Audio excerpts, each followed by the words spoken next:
Hey everyone, this is Daniel. In today's video, I'm going to walk you through how to migrate your Power Automate flow, and I'm going to show you 4 different options to do that. So option number 1 is to go ahead and use your template, and I'll explain more about that in a few minutes. Option number 2 is using the legacy zipped files and how you can go and do that as well. Option number 3 is to go and actually use the recommended way, which is solutions, but when you're only doing it inside your own environments in your own tenant.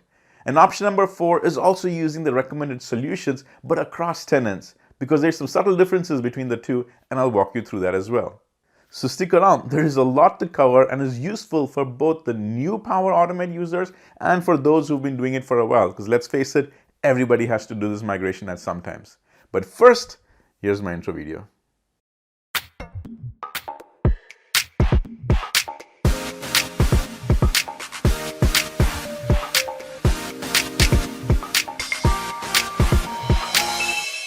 So let's get started. And the first thing I want to do is give you a quick overview of this Power Automate, because once you've actually seen the logic in that and the actions and the connections that I'm using, it'll make sense why I'm even doing this migration.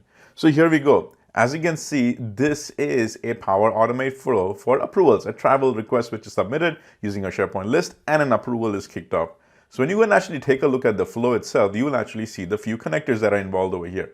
So you can see there is the approval one, which is the most important reason why I'm doing this migration, the Office 365 Outlook for sending notifications, Office 365 users, basically to get the manager, and then there is some other more connections as well. So actually, if you go and see over here, these are all the connections that I'm using right over there. Approvals, Office 365, Office 365 Outlook, and then SharePoint. Another important thing to note is that the flow was originally built by the owner, Lee. Lee was the one who's built it. So if you already guessed it, the approvals look like they're coming directly from Lee. Even though other people are submitting the requests, all the approvals are coming from Lee. That's the main reason that I'm doing the migration. And here is the quick overview of the logic of my Power Automate flow. Important thing also over here was that I actually used an existing template to go and build this. So I just went ahead and used the template and I tweaked it, but this is what it is. Item is created, then I go ahead and update the status of the item. I go and get the manager's name of whoever submitted it. The approval is kicked off. Went ahead and added a little bit more details, and then based on the status of the approval, 2 other separate emails are sent out. One email could be, hey, it has been approved, then go ahead and update the status of the SharePoint, or it has been rejected, go ahead and update the status of the SharePoint status. The flow is very simple. But I want you to understand is that the approvals was the main reason I'm doing this migration, because Lee was the original one who built the flow. And so now it looks like all of the approvals are coming from Lee, as if Lee has submitted the request. And I'll prove that to you. So here, if I come in, you can actually take a look at a user. User named Lydia is the one who's actually come to that list, the list that is triggering the flow. Lydia has gone ahead and submitted a request to attend the 2023 Power Platform Conference. So if I go and hover over Lydia and I can take a look at Lydia's profile right over here, you can see that Lydia's manager is Megan. So let's go and take a look at what Megan sees. So when I come over here, you see Megan is receiving that approval, but it looks like it's coming from Lee. Now, granted that in the actual approvals, it will say that Lydia Holloway has actually submitted the request. However, if you look at Lee Gu over there, it makes sense. I mean, it just makes it as if Lee is the one sending it. So we want to change that. We want to go ahead and put in a actual service account or an application account where it'll make sense that, okay, this is coming from a system as against a user. And then when you actually go ahead and read what these approvals are, then you can see, oh, okay, Lydia is the one who's setting it. This is the big reason why I'm actually doing the migration, at least for me, all right? But now that you understand it, let's go and take a look at option number 1. All right, so option number 1 is that scenario where you simply cannot go ahead and do an export and an import directly into the destination environment. I just don't have that, and there could be n number of reasons for that. I don't want to focus on it. That's just the option, is that I can only go ahead and create a flow from scratch. So the first thing you want to have, if you run into this scenario, is go ahead and talk into the Power Automate maker. Say, hey, how did you even build this flow? And like I just mentioned to you, in my case, I had gone ahead and used a template, which is great because most of the time, templates can be like 50, 60, up to 90% of the work already done. And that's one of the things I do a lot, is when I'm actually building a flow from scratch, take a look at the hundreds and hundreds of templates available over there, open it, tweak it, match it to your satisfaction and recommendations, and you are off to the races. So the same thing happened over here, is that this was actually built using a template, and you just understand what were the differences. So in my case, when we go and take a look at the flow, the big change that I made was I went ahead and added the Office 365 users to go ahead and get the managers, and then I also tweaked the approval details. Those are the only two things I did. So what I'm going to do over here now is I'm actually going to go and make sure that I got this name. It's submit a travel request. Now I'm going to go into the destination environment and make sure that I sign into the destination environment using that new service account that we're going to use. So let me go do that. And here I am. I have gone ahead and signed it as my service account. We call the service account as Imagination Unlimited. Here is the actual sign-in action. Now, a couple of things you want to do ahead of time is that you want to go ahead and now make sure that this service account has the same access level and the same licensing capability as Lee had, because Lee was the one who originally went and built the flow, and we need to make sure that this application account has the same level so that we don't run into any permissions problem or any other hiccups on the way. That's why I just wanted to make sure that when the application account was good, I was able to also go as the application account, sign into the SharePoint side, see the SharePoint list, and I think everything is good. So now we can go ahead and start building on the flow. So here's the important thing. We now got to go ahead and switch over to the other environment, and the environment that we have access to is called as Imagination Unlimited. So I'm going to click on that, and here we go. We are now in our new destination environment. Just to make sure the environment says Imagination Unlimited. Next I'm going to go to the templates, and in my templates I'm actually going to go ahead and do a search which I call is a submit a travel request for approval. And make sure in this case just go and do it in the search templates. Don't go and do the search on the top, because that will actually lead you to a different search result. We want to specifically put the search in the search templates. I'm going to go ahead and put this in, go ahead and click enter, and voila, the first one is actually what I have. Now remember, this was incomplete because we went into the Office 365 users, so there is some work to be done. But by the time I was talking to Lee, I noticed that this was about 80% of the work done, and Lee actually used this. So that's what we're going to do, is I'm going to come in over here, and I'm going to go ahead and go through all of this. So good thing is that all the connectors are already available over here for the service account. But if this is the first time that you're doing it, then you will probably have to go ahead and authenticate all of these things. And this is another reason to make sure that this service account has all the licensing that matches what Lee has. Otherwise, you will get stuck into places like this where you've got to go ahead and make connectors. But I'm good, so I'm going to go and click on continue. And now we just go ahead and tweak the Power Automate flow to match the two. So simple things. I'm not going to go into all of it. But the key things that you will have to do is go ahead and make sure that this account also has access to that site. If the account did not have access to that site, you would not see it in the site address. We know we did that correctly, which is why the site address showed up. We've got access to the list, so we are all good over here. And the same thing, update the item. I got to attach to the site. I got to attach to that list. Moment I do that, all the other columns show up. For some reason, this column shows up, which is still not there. So I'm going to go ahead and delete that one up. Which is still not there because that column doesn't exist, but I think it came with the template. So we're going to make that blank. But in the requested status value, I'm going to go ahead and now select that because now it is in progress. And this is the other place that we have to go ahead and make some changes, because we've got to go ahead and match it to exactly what we had before. And this is also where all the notifications are coming in. So now I'm going to go ahead and just quickly go ahead and make that same change that we saw before. So I've completed updating this flow to match the original one from the parent side, which was in the default entity. And I'll just quickly go through that with you. What I did do was I had to go and get the Get Manager action, which is basically that connection, that Office 365 users. And in the Get Manager, I went and added the user's email address. Because I added the user's email address, I get the Get Manager. And then assigned to is the Get Manager's mail. As over here is all the details. See, this detail was not there in the original template, so I had to go and add all this information too. And that just gives the manager who gets the approval notification a little bit of background information as to what he or she is actually approving. Makes sense. And then after I went and did all of that, nothing changed in the condition. The condition was exactly the same. If you go and expand the condition, the response, if it's equal to approval. The only thing I did over there, in fact, the email also was perfect. I left it as is. In the final updating part of the SharePoint list, I just had to make sure I put it into the request value approved. And in this case, I went and added to the request value cancel. That's the only thing I did. But now what I want to do is go ahead and test it again to this time make sure where the approval is coming from. But there's one thing we have to do before we do this is that go back to the original Power Automate flow in the default environment and go ahead and disable that flow, because let's face it, both the flows are tied to that one single SharePoint list. So both of them will trigger. So that's one of the things I just want to kind of show you, is that when you start doing these type of migrations, make sure that the new flow is turned on, the old flow has to be turned off.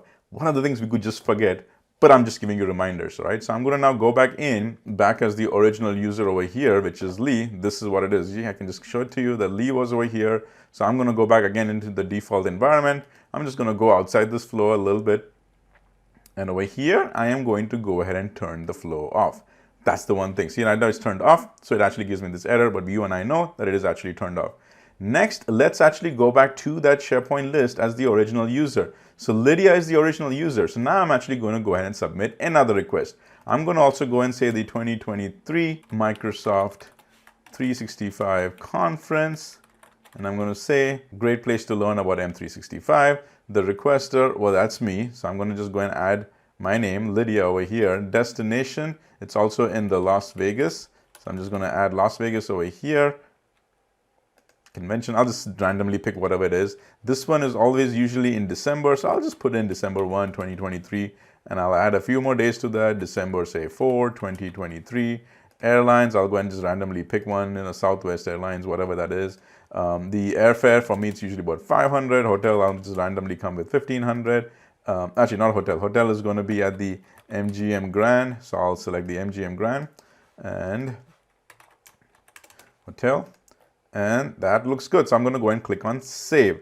So everything is saved. A new request has been submitted, but now it should go ahead and trigger the flow in the new environment, and we'll see how the approval for that one works.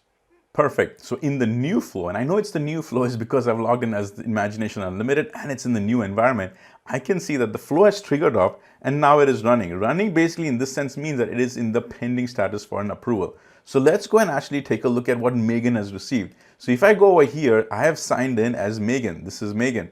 But there you see initially when the flow was created by Lee, it looked like the approval came from Lee, but now it is coming from Imagination Unlimited. So when I click on the Imagination Unlimited, this is where I'll see that new request that has come in. And now I can see when I go and read the new request, I can tell that, oh, it is coming from Lydia. Lydia is a great person. So I'm just going to go ahead and hit approval. Approved is done. The email goes ahead and now, it sends out an email notification. The SharePoint list is completed. So that flow successfully went ahead and, we successfully created that in the destination.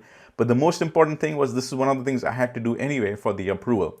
So this is option number 1. Now let's go and take a look at option number 2. So option number 2 is, I hope, one of the scenarios that at least you can do that. And granted, it is the legacy way, but at least you can go ahead and export the Power Automate flow as a zipped file and then go ahead and import that into your destination. Hopefully you can at least do that. Option number 1, which I just showed you, is one of those extreme scenarios, but at least I've shown you a shortcut for that. Option number 2 would at least be the minimum easiest way to start with. So let's do that, okay? In option number 1, by the way, my whole environment is already kind of reset. We're pretending like we're back over here again. This is the only Power Automate flow. There's nothing in the other one. I'm going to actually reset that. So here now I'm going to go and select this Power Automate. I'm going to click export that. When I export that, I'm going to click on the package zip. That's the one that I'm going to use. And when I click on the package zip, it actually is going to take place to where I can go ahead and start putting in the information for the export. So right over here, I'm actually going to go ahead and give it a name. This is going to be my travel request flow. I won't give it any names. I'm just going to leave everything as that. But here I got to go and do some work. So the actual flow content, it's not going to be an update. It is going to be create as a new. So I'm going to select that. I'm going to click on save. Everything else, I will just leave it as is because I'm just going to go ahead and make sure I go and create new ones over there. But this is the important thing, that all your connectors need to be over here, all right? And now I'll click on export. And in the export, it is actually going to go and do some work. And hopefully at the point comes, yep, that's exactly what I was talking about, that it'll go ahead and give me the option to go ahead and export that. So that's what I'm going to do, is I'm just going to go and click on export and I'll just drop it over here. It's downloaded. Now let's go to the new environment, signed in as the new account, and do an import over there. So I've gone ahead and signed in as a new application account. I've made sure I'm in the correct environment. And here I click on the import, which is the drop down. And here you select import package legacy. When you click on that, it's going to go ahead and redirect us to this new location where we go ahead and start the import process. And in the import process, you've got to go ahead and upload that download file that you just did. I go ahead, now here when I come into my downloads, I go ahead and grab the one that I look. Now pay attention to this, because this is how it says travel request flow underscore, and it gives you this long extension date. This has been the format of the legacy ones. Watch, when we go ahead and do it with the Dataverse, it'll look a little different. So understanding how the differences will also make sure that you select the correct zip file. So I'm going to select the zip file over here. I'm going to click on import, and then it's already starting the import process. It says uploading your package, don't navigate away. So if everything is good, the import will be successful over here, and then we just got to go and tweak the few things on the connectors. So right here, it's successful. I mean, it says that submit a new request. It is going to be create as new. So I'm just going to go ahead and say create as new, nothing else, just making sure all is good. We'll leave the name as is as well. And now here, we've got to go ahead and make sure that all the connections are there. So if you did not have any of your connectors in this environment, this is the place where you'll go and start doing the connectors. You pretty much click on the plus create new. It'll redirect you to another page. It actually opens up another tab. You go ahead and select which is your connector. So in our case, say if we did not have approvals, I would click on this plus new connection, go ahead and actually start the approvals process, go to the authentication. And then once you come in, if you don't see it over here, just click on the refresh new list, and it'll go and actually show your approvals. So I'm here, I've already got mine, so I'm just going to click on approvals. We're good. Next thing, I got to do the Office 365 Outlook. I already have it, so I'll just select that, click save. Same thing for SharePoint. I already have it, so I'll select it, save. Same thing goes for the Office 365 users as well. All right, so everything is good. Now I'm going to go ahead and click on import. It says importing a package, don't navigate away. Nice. It says all package resources were successfully imported. And this is usually a good sign showing everything is done successfully. So now I can click over here. It says open flow. So I can go and click on that. It directly takes me to my open flow, which is basically showing me my flows and the flow that I've created. But I don't want to do any testing over here yet, because I got to go and disable the old flow. But while we are here, let's just go and make sure everything is good. All of this information is there. See, it is in the same tenant, so I usually don't have to change the URLs. We will save that for option number 4. But everything is good. You know, I'm not getting any errors. Like there's no yellow exclamation marks over there. Those usually mean something is wrong. But the connectors were set up, the connection references were done. We are all in good shape over here. So before I go and test this though, you got to make sure that you actually first turn this one, because check this out. Once the import is done, by default, it has been turned off. So in the new environment where the import was done, even though it is the legacy way, you got to click on it and then you got to go ahead and turn it on. And remember, just like in option number 1, before you test this, go back to the original flow over there and go ahead and turn that off. So that'll be pretty simple over there. This is option number 2. I'm not going to do a demo on this because we've already done that in option number 1, but this is hopefully at least one of the ways that you can do that. Now let's go and take a look at option number 3. All right, so I've gone ahead and reset my situation, which means I'm back in my default environment, and here's my Power Automate flow. And now we're going to go ahead and actually use option number 3, which is to use solutions. Which means that if it is in your default environment or whatever is the original environment, you will have to have elevated access to at least go and start building solutions. All right, so here we go. I'm going to go and click on solutions, and in our solutions, we are going to now create a new one. So I'm going to come over here and I'm going to click on new solution. I'll just call mine as the travel request. That just makes it easier, but you could come up with your own naming convention. You can go ahead and actually use the default publisher as is. So you can actually come over here and you can use the default one, or if you've actually created one like I did, I went and created a new travel request one, you can use that as well. You can pick which one you want, right? So I'll just go and select the one that I already have. I'll leave the versions, everything as is. I don't have to do all of that. Here's the important one. I want to leave it as the unmanaged one because when I'm transferring it over, I'm going to still go to the destination environment and do some work. So I'll leave that as the unmanaged one as is. Everything else looks good. So let's go and click on create. And so now it'll actually go ahead and build a full solution for that. And this just takes a few minutes. It automatically goes and creates over here, brings us back to this nice location, which is actually has a new look and feel to it. And over here, we are going to start importing it. Remember, we've got existing flows out there. We are going to go ahead and import that. So right now, as you can see under all or apps or chatbots or cloud flows or tables, everything is 0. What I'm going to do is I'm just going to leave it on the all over here, and I'm going to go and say add existing. So I'll click on add existing. I'm going to go all the way to my automation. In my automation, I'm going to go and click on cloud flow. And on the cloud flow, this is what the default is. It says from Dataverse. Well, ours is outside Dataverse. So if I click over here, this is where I go and see my Power Automate flow. Just something to be wary of, that you shouldn't, because by default it's got from database. I say, oh man, I can't see it. Did I do something wrong? No, you're fine.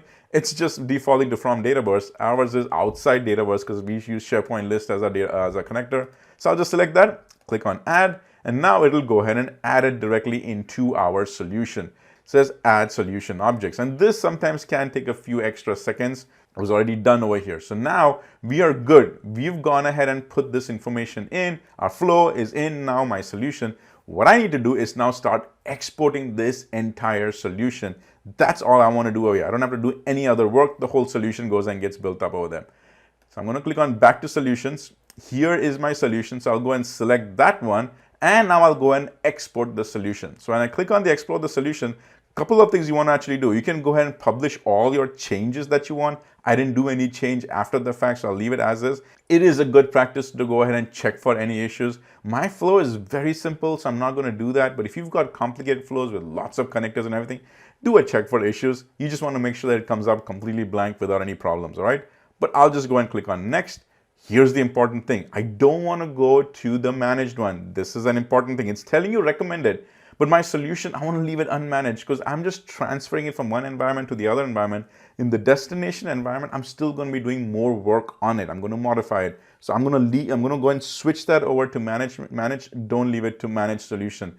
Managed one is where if you were moving it to production and you intentionally don't want people to touch a production flow, that's when you do it as managed. But in our case, we're still going to modify it, going and selecting unmanaged.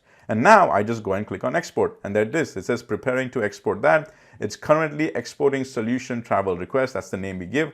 And we just wait patiently over here because right over here is where it'll give us the option to download that. So it says it's all green. So I like that. There's a green check mark and it says solution travel request exported successfully. Sweet. If I hover to the right, it says download. So I'm going to go and click on download. And right now, as you can see, this was the one before. That is the one up with the zip file. That was when I did the legacy style of exporting the zip file. Now see over here, the travel request, its look and feel is different. It actually always has that one, the _0, it has that format. So now you kind of even understand that, okay, if I were to go back now to my Explorer and say, okay, which one of this was the legacy versus the solution? I'm giving you a good understanding, a thorough understanding of which one is solution, which is this versus the legacy style. So click on save. It's going to go ahead and download it. Now I'm going to go ahead and sign in as our application account, go to the new environment, and we'll go and do an import. So I have signed in as my application account right here, Imagination Unlimited. I am in my new destination environment. And here we're going to come into solutions and we're going to do an import. Now, be careful. Make sure that your application account at least has system administrator level access role. Otherwise, you're going to start coming in and having some problems over there. For something like this, give them a high level access in that environment. So here I'm now going to come and say import solution. And when I click on import solution, it's going to give me browse. And in the browse, I go ahead and select the correct one, the travel request 1001. That's the one which is a solution. I'll click on open. I'll click on next. It is processing.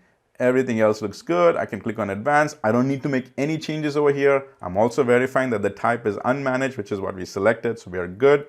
Click on import. And once we're in the import, it is starting the importing process. So we just have to wait now. Nice. I went ahead and did my import. And here you go. Here is my travel request solution. Now, I will tell you one thing. When you are importing a solution, it does tend to take a little bit more longer than what it was for importing just that package because it's pulling more stuff along with it. Solutions are bigger. So that's why this took a little longer.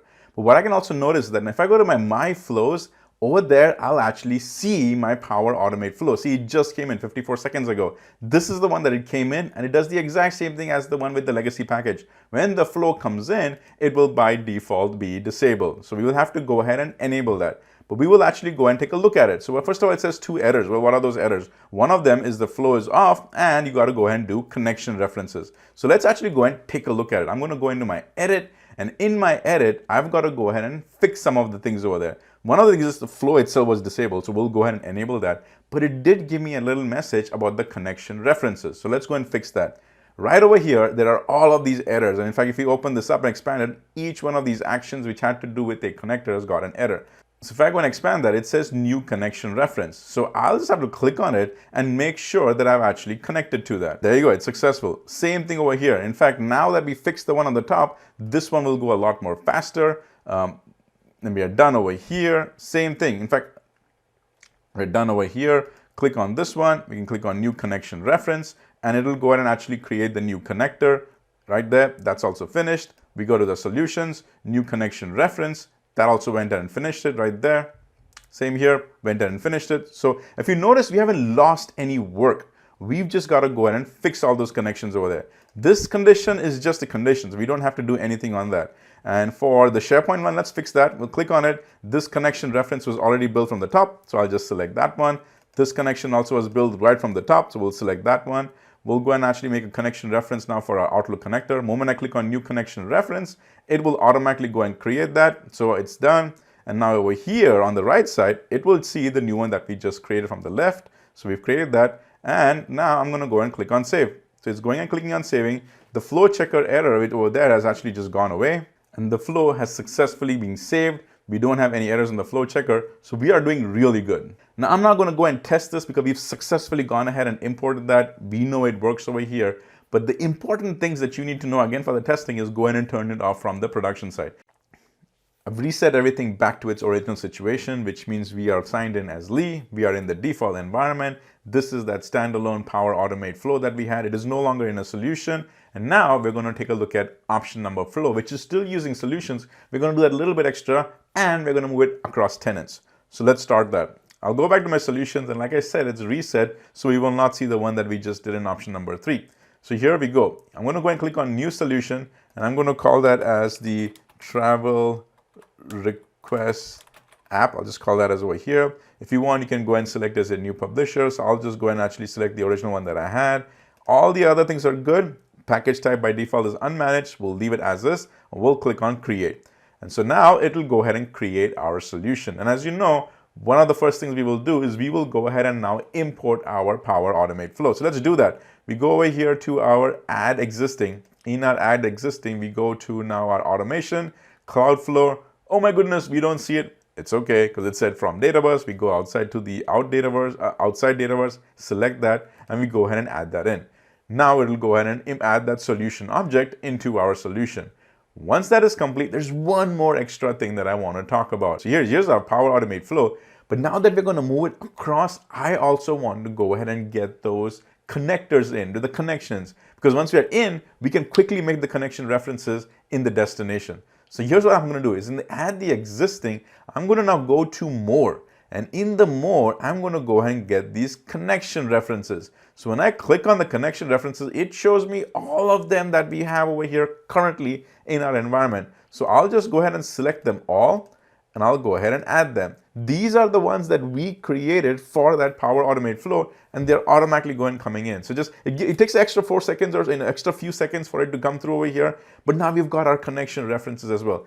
This is important because when we transfer it over to the destination, these references transfer over there as well, and it makes the overall migration a lot more successful. Now, my Power Automate flow example, this transferring and migrating one is very simple. You could have apps, you could have flows, you could have a bunch of connectors, you could have a child flow. In fact, you could have built the whole of this into Dataverse tables. All of this can be packaged into a solution and go ahead and transfer that into a new tenant as well.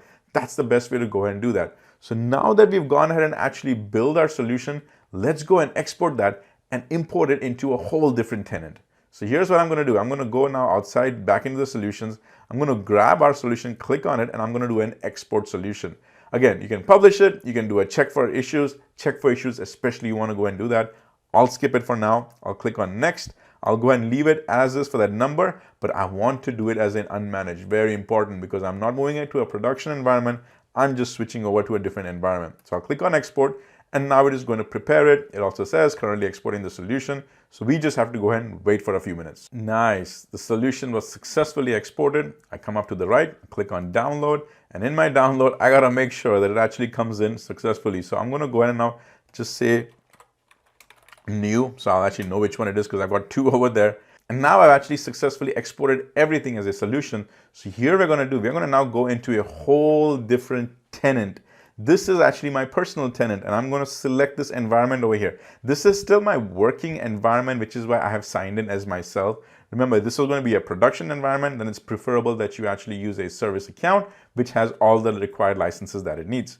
So here you go. I'm in a completely new tenant, and I'm going to go into my solutions. And in my solutions, I am now going to go and import that solutions. So here we go. I'm going to go and now import my solution. Click on browse. I make sure that I select the correct solution. I had that new typed in. So I'll click on open. Everything else looks good. Click on new, and it is now started the processing. All right, everything else looks new. I'm good. I'm fine with all of that. I'll click on next. And now it is going ahead and asking me, hey, we're going to import that in. These are all the connections that you referenced when you went ahead and did your export. How do you want to go ahead and now import it in? See, this is beautiful because it says connections, re-establish connections to activate your flow. So this is the additional step that I'm talking about, especially when you do it across tenants. So I like everything for the Office 365 users, Outlook, SharePoint, we're all good. What I'm going to do for my approvals, I don't have one. Again, a great example. So I'm going to go and create one new one. So it now automatically redirects me to a place where I can go ahead and create my approval connector. So here we are, new connections. The approval one came up. I'll click on create. It says adding connections. We're all done because it just connected 2 seconds ago. I'll go and close this one right now. Here it is smart enough to tell me that, hey, you're not seeing it out there. Just click on refresh. So once I do the refresh, it is loading all of them, and it automatically picked up the approval connector that we just set up. So now I'll do an import, and an import is going to initiate the importing process, and now it is currently importing, so we just have to wait. And there you go. The travel request app has successfully migrated in. It says created. We are all good. So what we're going to do now is if I go to my Power Automate flows, my flows, we should go ahead and see this directly over here. See the one that just came in 44 seconds ago? Select that. We also have to turn it on, and let's also make sure all those connections came through. So I'm going to click on turn on, and I'm going to click on edit. And as you can see, we are still getting those warning signs over here, but things are a little bit more different. When I select it, I don't have to make a new connection reference. We just did that in the import process. So I'm going to actually just go and select that same one.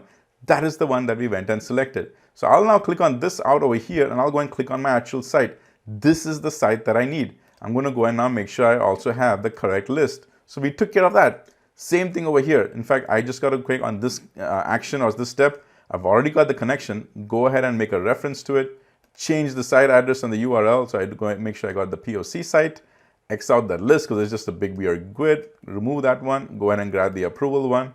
And we are good over there as well. Went and pulled all of that. All right. So next is we've got to go ahead and now get the one for the Office 365 users. Fix that. In the connections, go ahead and get its new connection. The reference will get fixed over there. And the same thing goes on for all these other ones too. Connections on for the Outlook over here. Click on that one. Connection goes ahead and gets fixed. Same thing on that other side as well. Click on that one. Connection gets fixed. Go ahead and select the same thing on the other SharePoint ones. And we'll all be good to go after that. All right, definitely over here, I still got to go ahead and fix it's the SharePoint site, which was actually in here. I call it as my POC site. I go ahead and change that in. In here, I actually go ahead and grab my approval. Same thing that I fixed over here. Now I go fix on the other side too. Grab the POC site address, delete this GUID that I have, go ahead and grab that approval one nicely, and see that error also goes away. So all in all, we were able to now successfully move that across the entire tenants, made sure that we also got the connection references that came in. And when we imported that in, we also connected it to the correct authentication accounts, the correct username and password. And then when we went and opened up in the flow, we already had the connections. We just had to make sure that we had the correct connection reference, and this thing is good to go. Now, I just showed you 4 different options to go ahead and do an export and an import across environments and across tenants. But I do want to end with this, is that there is a whole bunch of improvements to these things constantly happening. There is what's called as the ALM, Application Lifecycle Management. And if you're interested in reading about that, I've gone ahead and put a link in the description below. And there's constant enhancements to automate this whole export and import, which is constantly coming out. So stay up to date on that. I've put the link also to the tech community where they're always going and uploading and updating this information. So stay up to date because this will become more and more easier. But hopefully these 4 options will go ahead and get you started immediately. And as always, keep using Power Automate and solutions. Hey everyone, hopefully you found this video useful. And if you did, can you help me help you? Can you subscribe to this YouTube channel? Because remember, I provide fresh content on a weekly basis and it's 100% free. So if you have subscribed, thank you so much and pass the word. But if you haven't, subscribe, click on the bell notification and let the learning begin.